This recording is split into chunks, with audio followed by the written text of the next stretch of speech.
Bismillahirrahmanirrahim. Assalamualaikum warahmatullahi wabarakatuh. Hadirin, jawab salam yang kenceng dong, biar menggelegar ke angkasa, masuk ke hati, nyut-nyutan di dada. Sekali lagi hadirin, Assalamualaikum warahmatullahi wabarakatuh.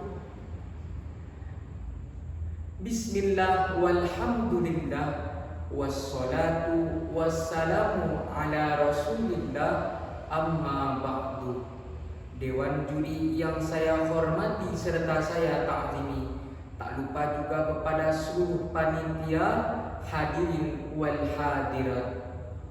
Pada kesempatan yang baik ini, izinkan saya menyampaikan sebuah pidato yang berjudul Peran Santri dalam Menjaga Keutuhan NKRI. Hadirin wal hadirat yang dirahmati oleh Allah Subhanahu wa taala, ketika kita mendengar kata santri, maka hal yang pertama kali terbesit di dalam pikiran kita ialah sosok anak bangsa yang mendalami ilmu agama dan bersungguh-sungguh di dalam beribadah kepada Allah Subhanahu wa taala. Dari sinilah tempat mereka berkumpul disebut sebagai pesantrian atau pesantren. Pesantren memiliki peran penting dalam mengawal masyarakat pada kemerdekaan. Peran santri dan pesantren pada saat itu tidak hanya mengawal pemahaman agama, tetapi juga menjadi basis perjuangan melawan segala bentuk penindasan. Tak terhitung kiai yang disokong oleh para santri dan rakyat jelata melakukan perlawanan melawan penjajahan Belanda, sehingga Belanda menjadikan pondok pesantren sebagai musuh yang harus ditaklukkan. Itulah sebabnya pesantren pada umumnya terletak di pelosok-pelosok desa. Hadirin wal hadirat yang dirahmati Allah Subhanahu wa taala, perjuangan di kalangan pesantren yang paling dikenang untuk bangsa ini adalah resolusi Jihad Nahdlatul Ulama pada tanggal 22 Oktober 1945 yang difatwakan oleh Hadratus Syekh Kiai Haji Hashim Asy'ari, sehingga fatwa beliau menyebar luas hingga pelosok-pelosok di Jawa Timur, terutama di kalangan para santri. Resolusi jihad tersebut banyak memantik munculnya laskar di pondok pesantren seperti Hizbullah dan Sabilillah. Mereka berbondong-bondong datang ke Surabaya melawan penjajahan Belanda yang mencoba mengganggu euforia kemerdekaan di negara Republik tercinta kita.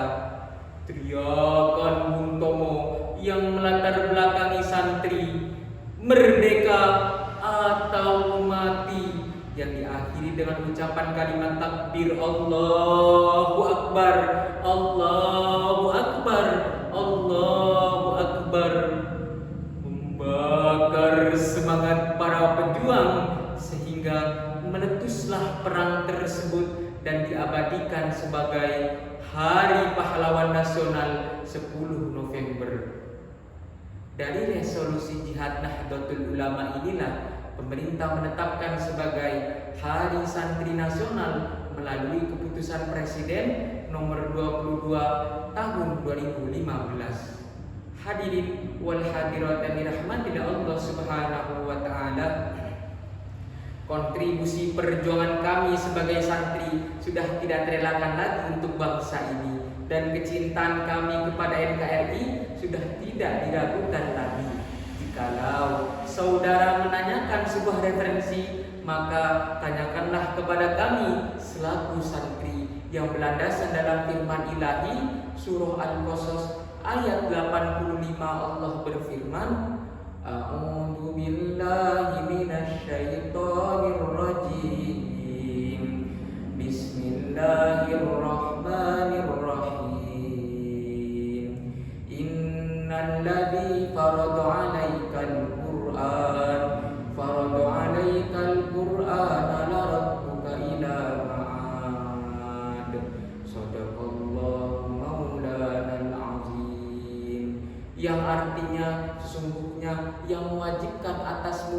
melaksanakan hukum-hukum Al-Quran akan benar-benar mengembalikanmu ke tempat kembali. Para mufassir dalam menafsirkan kata ma'ad terbagi menjadi beberapa pendapat. Ada yang menafsirkan dengan Mekah, akhirat, kematian, dan juga hari kiamat. Namun, menurut pendapat Imam Fakhruddin Ar-Razi di dalam tafsirnya Mafatihul Ghaib, beliau mengatakan pendapat yang paling mendekati ialah pendapat yang menafsirkan dengan Mekah. Syekh Ismail Haqi Al-Hanafi Al-Khalwati di dalam tafsirnya Ruhul Bayan, beliau mengatakan wa bi tafsiril ayati isyaratun anna hubbal watun minal iman, yaitu ayat tersebut menjelaskan bahwa cinta tanah air merupakan sebagian dari iman. Dan di dalam hadis Nabi dijelaskan bahwa ketika baginda Nabi Muhammad SAW dalam perjalanannya menuju kota Madinah, beliau selalu mengucapkan al-waton, al-waton, tanah air, tanah air. Kemudian Allah Subhanahu wa Ta'ala mengembalikan beliau ke kota Mekah yang kita kenal sebagai peristiwa Fathul Mekah. Allahumma sholli ala Muhammad wa sholli alaihi. Hadirin wal hadirat yang dirahmati Allah Subhanahu wa Ta'ala, mengapa kita terutama di kalangan para santri harus menjaga keutuhan NKRI? Ada yang tahu tidak hadirin? Jawabannya adalah karena NKRI merupakan anugerah yang sangat besar dari Allah yang Maha Kuasa, sebagaimana yang dikatakan oleh Habib Lutfi bin Yahya, masyarakat yang aman dan dapat hidup berdampingan walaupun berbeda-beda suku, adat, budaya dan agama, namun bisa disatukan oleh Bhinneka Tunggal Ika. Dan hal ini sudah tercantum di dalam Al-Quran, surah Al-Hujurat ayat 13. Allah berfirman, A'udzu billahi minasy syaithanir rajim. Bismillahirrahmanirrahim. Ya ayyuhan nasu inna khalaqnakum min dzakarin wa untha wa ja'alnakum syu'uban wa qabaila lita'arafu. Shadaqallahu maulanal azim. Yang artinya sesungguhnya Allah Subhanahu wa Ta'ala telah menciptakan kalian dari seorang laki-laki dan seorang perempuan, dan kami jadikan kalian berbangsa-bangsa dan bersuku-suku agar kalian saling mengenal. Dari keberagaman inilah saling mengenal, saling menghormati, saling mencintai merupakan salah satu cara di dalam menjaga keutuhan NKRI.